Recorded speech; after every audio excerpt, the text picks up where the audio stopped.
குண்டா இருக்கிறவங்கள பார்த்து பப்ளி மாஸ் அப்படின்னு செல்லமா கிண்டல் பண்ணி நாம கேட்டிருப்போம். அது என்ன பப்ளி மாஸ்?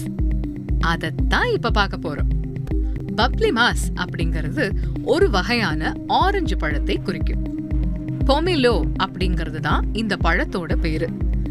இந்த ஆரஞ்சு, சாத்துக்குடி, கமலாப்பழம், எலுமிச்சை இதெல்லாம் ஒரே குடும்பத்தை சேர்ந்த சொந்தக்காரங்கன்னு நமக்கு தெரியும்.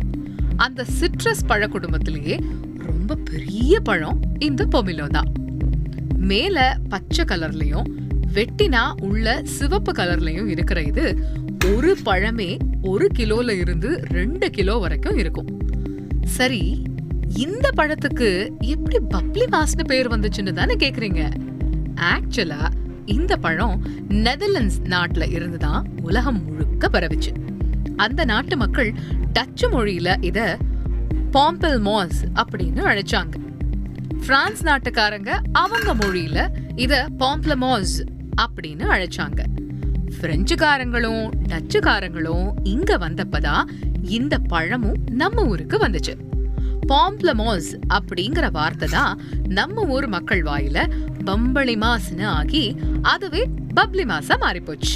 பெரிய பழமா இது இருக்கிறதுனால கொஞ்சம் பல்கா யாரையாவது பார்த்தா பம்பளி மாஸ் அல்லது பப்ளி மாஸ்னு சொல்ற பழக்கம் வந்துடுச்சு. இந்த வார்த்தைக்கு இவ்வளவு ஹிஸ்டரி இருக்குன்னு தெரிஞ்சுக்கிட்டது மட்டும் போதாதுங்க.